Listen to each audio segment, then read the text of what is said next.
There's news, there's sense, and there's nuisance. This show is all about that last bit.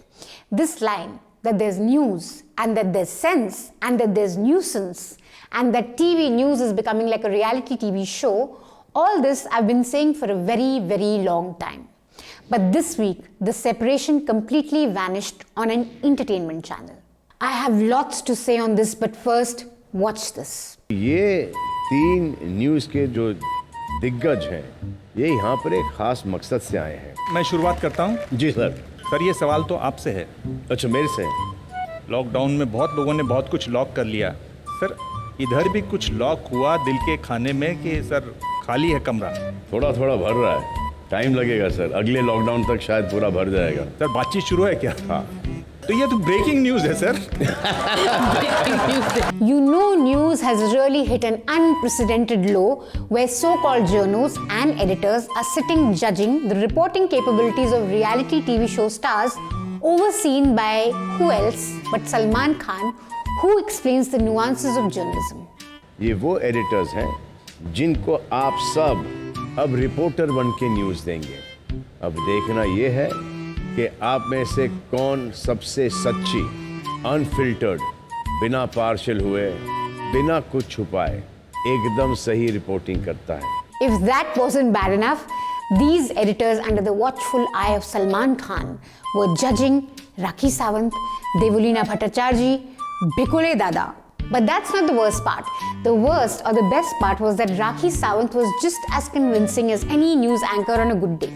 जल्दी से आप AC चालू कर लीजिए, गोदड़ी ओढ़ लीजिए, क्योंकि मेरे बोलने के बाद आपका भेजा सड़ जाएगा, क्योंकि जो मैं बोलने जा रही हूँ वो एक ऐसी सनसनी न्यूज़ है। बहुत बढ़िया राखी जी, अगर गुल्लू जी बिग बॉस हाउस में होते तो आपको बहुत कड़ी टक्कर देते, but since he's not there, you have our thumbs up. Salman sir, अभी मैं ब्रेकिंग न्यूज़ देती हूँ। तो सेक्युलर ब्रिगेड की इसी सिलेक्टिव चुप्पी पर होगी देश की सबसे बड़ी बहस। Now on January 15th, BJP made the announcement that Yogi Adityanath will be contesting elections from Gorakhpur. That brought back some very fond memories for us. Highly placed sources in the BJP have told Times Now that the UP Chief Minister Yogi Adityanath is the front runner. Yes, viewers, I'm underlining my words, is the front runner to contest from the symbolically important seat of Ayodhya. Now viewers, these guys have no idea what they're saying. I'm underlining that fact, underlining it. Yogi Adityanath is being chosen for Ayodhya. Here are some hard facts which on India Upfront I always present to you viewers so that you come closer to the truth. RSS, ना तो तुम्हारे पास hard facts थे, ना तुम हमें closer to the truth ला पाए, which makes us really doubt your highly placed sources. क्या राम जी करेंगे योगी का बेड़ा पार? राम जी करेंगे योगी का बेड़ा पार और TRP करेगा टाइम्स नाउ का बेड़ा गर्क. Navika held a complete 50-minute show on the possibility of Yogi contesting from Ayodhya. 50 minutes on a possibility that never came true. Now, a lot of political reporting can sometimes be speculation. It's about catching the chatter in parties, reporting on hawa kahan chal rahi hai. But to present speculations as some sort of explosive exclusives explains everything that's wrong with TV news today. उड़ती उड़ती खबर को 1 घंटे की debate most important national issue कैसे बनाएं, ये आप हमारे एंकर्स से सीखिए। बड़ी खबर ये भी निकल कर आ रही है कि अयोध्या से योगी आदित्यनाथ चुनाव लड़ेंगे। यूपी के सीएम योगी आदित्यनाथ अयोध्या से चुनाव लड़ने जा रहे हैं। माना जा रहा है कि उनका नाम फाइनल कर दिया गया है, बस घोषणा होना बाकी है। सीएम योगी आदित्यनाथ इस बार प्रभु राम की नगरी अयोध्या से चुनाव लड़ सकते हैं, लड़ने वाले हैं। इतना सब कुछ बोल दिया तो जब योगी जी अयोध्या से नहीं गोरखपुर से लड़े तो फिर जस्टिफाई भी करना पड़ा। Amidst Mathura and Ayodhya, there were a lot of rumors doing the route. Yogi Adityanath will be sticking to his safe seat, his own bastion of Gorakhpur. This is a monumental move. Monumental move. Monumental? ये भी underline करे क्या? Will this bring me closer to the truth on hard facts? Nothing could beat Chitra's U-turn on आज तक तो। मुख्यमंत्री योगी अगर अयोध्या से चुनाव लड़ते हैं तो इसका असर न सिर्फ अवध की तमाम सीटों पर बल्कि समूचे पूर्वांचल पर भी पड़ेगा, क्योंकि 2.5 से 3 घंटे में बाई कार आप गोरखपुर से अयोध्या पहुंच जाएंगे, इतने ही घंटे में आप लखनऊ से अयोध्या पहुंच जाएंगे। बगल में अमेठी की सीट भी है, तो इसको हल्के में लेने की कोशिश समाजवादी पार्टी नहीं करेगी। गोरखपुर एक ऐसी सीट है, देखिए अयोध्या भी 2.5-3 घंटे के रास्ते में है, वहां से लखनऊ भी बहुत ज्यादा दूरी पर है नहीं। गोरखपुर अयोध्या से 2 घंटे दूर है, वहां से लखनऊ भी 2 घंटे दूर है, हल्के में मत लीजिए। ये कैसी इलेक्शन एनालिसिस है चित्रा जी, इतना बुलेट में भ्रमण किए हो आप UP. We expect a little better from you.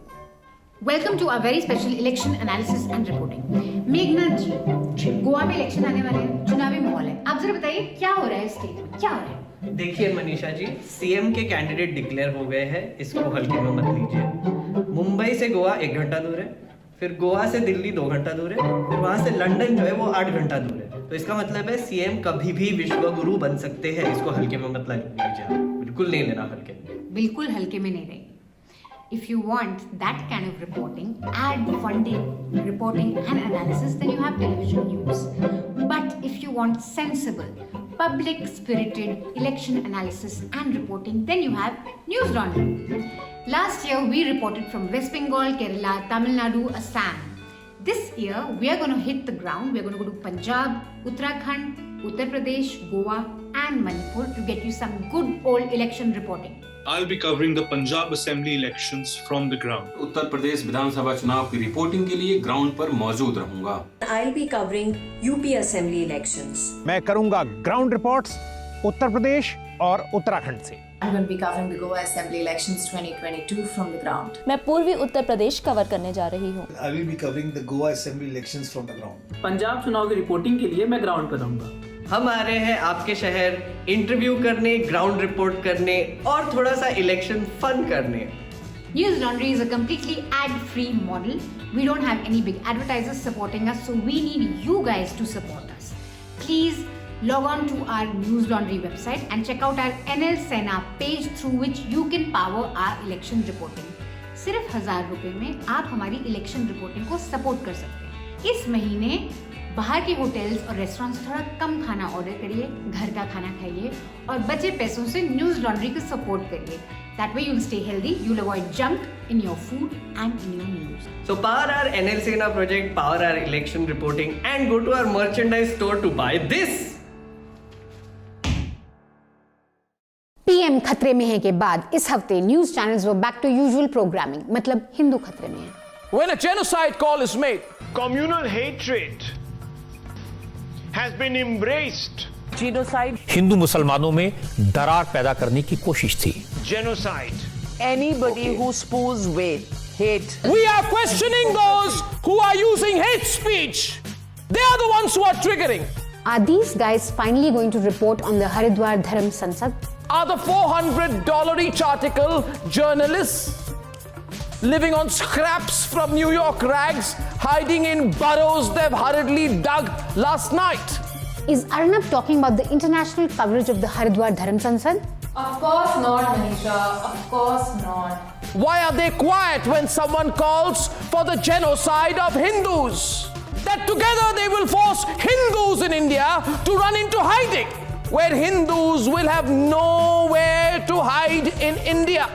When Toki Raza says that Hindus should fear the day, his words, that his people take the law into their own hands. Why is Amir Khan quiet today? Why is Aparna Sen silent tonight? Is the genocide of Hindus okay? Is even the thought of a genocide of Hindus okay? ये हिंदुओं को पनाह लेने के लिए जगह नहीं होगी, which means Hindus will have nowhere to hide in India. Hindus. Hashtag तो देखिए, hashtag hate hypocrisy. You know what else matches that? Arnab finally addressing the Haridwar hate speech. I'll get to Toki Raza later, but first, please note that after almost a month of silence from these guys who've been condemning the liberal silence, these guys have finally broken their silence on the Haridwar Dharam Sansad. Arnab, Amish, Aman, all of them completely ignored this speech. इसीलिए आपको Myanmar की तरह यहाँ की police को, यहाँ के नेताओं को, यहाँ की फौज को, यहाँ के हर हिंदू को अस्त्र उठा करके इस सफाई अभियान को करना पड़ेगा। इसके अलावा कोई दूसरा विकल्प नहीं है। No debates on this. जहां 10, 15, 20, 25, 50 लोग मुसलमान हैं, उस गांव में उनकी संपत्ति अधिक से अधिक दामों में खरीदकर उन्हें गांव से बाहर कर। No मुस्लिम खतरे में हैं आफ्टर दिस। आपके यहाँ से बाहर जाते ही लोगों के अंदर एक सूचना जानी चाहिए, अगर हिंदू धर्म स्वीकार किया तो प्राण बच सकते हैं, वरना ये लोग म्यांमार की तरह यहाँ से भी हमको मार कर भगा सकते हैं। Total silence.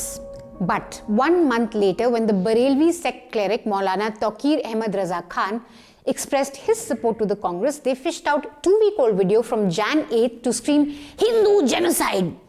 सीधा सा सवाल पूछ रहे हैं, हिंदुओं के खिलाफ महागठबंधन उत्तर प्रदेश में तैयार हो रहा है और 80 वर्सेस 20 की बात जब की थी योगी आदित्यनाथ ने तो वो सही थे। जहरीला मौलाना, कांग्रेस का दीवाना। Aman Chopra calling anyone zehreela. That's like Arnab calling someone a loudspeaker, or Gullu asking someone to stay in Maryada, or that's like Sudhir calling someone a tihadi. अमन, जो लोग दिन रात हिंदू मुस्लिम करके अपनी दुकान चलाते हैं या दूसरों की दुकान चलाते हैं, उन्हें कोई हक नहीं है किसी और को जहरीला बोलने का। This channel is owned by Reliance Industries, which is headed by billionaire Mukesh Ambani. Why a product from the stables of India's richest man needs to stoop to such low levels to make money is beyond me. Mukesh भाई, किस चीज की कमी पड़ गई आपको? आज आपके पास गाड़ी है, बंगला है, पैसा है, और क्या चाहिए आपको? क्या कमी हो गई है? हमें बोल देते, हम अपने सब्सक्राइबर्स को बोल देंगे कि वो आपकी जरूरतों का ख्याल रख लें। ऐसे एड मनी के लिए किस किस चीजों का रिलायंस लेना पड़ रहा है आपको? Only in India can the head of a giant corporation command respect despite such vile programming. Corporate social responsibility तो दूर की बात है, we can't even expect minimum corporate social decency. Now coming to Taqir Raza Khan. He says that his speech has been cut and been misinterpreted. Channels have taken 1-minute speech from his over 30-minute speech. Khan has submitted his speech to the police and says if there's any hate speech in it, he's ready to apologize. अब ये speech good, bad या अगली थी, ये हम बिना पूरी speech देखे नहीं बता सकते, बट हम आपको क्रोनोलॉजी समझा सकते हैं। पहले आया हरिद्वार का धर्म संसद, जिसमें ओपनली मुस्लिमों को मार काट भगाने की बात हुई। ये संसद हमारे दिग्गजों ने इग्नोर कर दिया। फिर आया मौलाना का बरेली का Dharam Sansad in protest of the Haridwar Dharam Sansad. This didn't make much prime time noise back then. In fact, notice some headlines from January 8th. Dharam Sansad. Muslims ready to sacrifice their lives for peace in India will gather in large numbers every Friday. मुसलमानों का टूट रहा सब्र, नहीं चाहते गृह युद्ध। मौलाना तौकीर बोले, योगी जी पुलिस भेज दें, हम यही खड़े रहेंगे। धर्म संसद में बोले मौलाना तौकीर, मुस्लिमों को हथियार दिया जाए तो कैलाश मानसरोवर पर चीन का हक छीन भारत में ला देंगे। वेबसाइट में ये और प्राइम टाइम प्रोग्रामिंग में कुछ और। न्यूज़ 18 हिंदी में अमन का जहर और न्यूज़ 18 उर्दू में अमन की आशा। बरेली के इस्लामिया कॉलेज में एक इजलास से खिताब करते हुए मौलाना तौकीर रज़ा ने धर्म संसद के नाम पर मुसलमानों के खिलाफ जहर अफशानी की सख्त मजम्मत की है। मौलाना तौकीर रज़ा ने कहा कि फ़िक़्ह परस्त ज़हनियत के लोग मुसलमानों के कत्ल के मंसूबे तैयार कर रहे हैं, लेकिन वो इसमें कामयाब नहीं हो पाएंगे। उन्होंने कहा कि हम अपने मुल्क में अमन चाहते हैं, हम मुल्क से मोहब्बत से करने वाले लोग हैं। फिर कई हफ्तों बाद मौलाना की तस्वीर आई प्रियंका गांधी के साथ और न्यूज आई कि ही इज सपोर्टिंग कांग्रेस। फिर आई संबित पात्रा की प्रेस कॉन्फ्रेंस कि देखो मौलाना हिंदुओं को मारने की बात कर रहा है, ऐसा मौलाना कांग्रेस को सपोर्ट कर रहा है, और फिर बन गया प्राइम टाइम का agenda. Now, while we don't have the full speech of Raza Khan, we do have some excerpts from it that we could access on social media. You can watch both these Dharam Sansads and make up your mind on what's what. जिसको धर्म संसद नाम दिया गया वो असल में धर्म संसद नहीं। किसी धर्म में यह नहीं सिखाया जाता कि मुत्तहिद हो जाओ और लोगों का कत्लेआम शुरू कर दो, जेनोसाइड शुरू कर दो, लोगों की नस्लकुशी शुरू कर दो।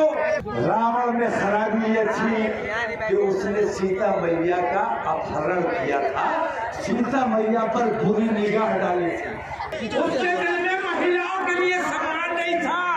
मैं पूछता हूँ कि अगर रावण बुरा था, उसका वध राम जी ने किया, तो क्या राम भक्तों की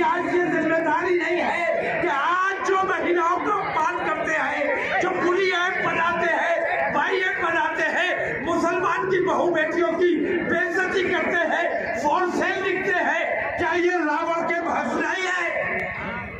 ये अपने आप को राम भक्त कहते लोग हैं। हम पैदाइशी लड़ाकू हैं। लड़ना है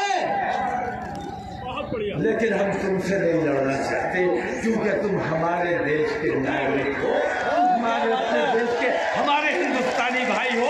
हम तुमसे नहीं लड़ना चाहते। अगर लड़ना है तो चलो, देखें तुम्हारी बहादुरी। चलो चाइना के बॉर्डर पर,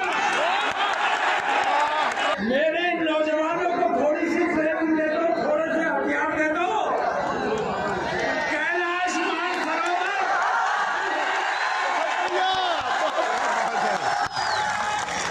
कैलाश मानसरोवर जो चीन ने कब्जा कर रखा है, हम अपने हिंदुस्तानियों को भेंट करने के लिए तैयार हैं।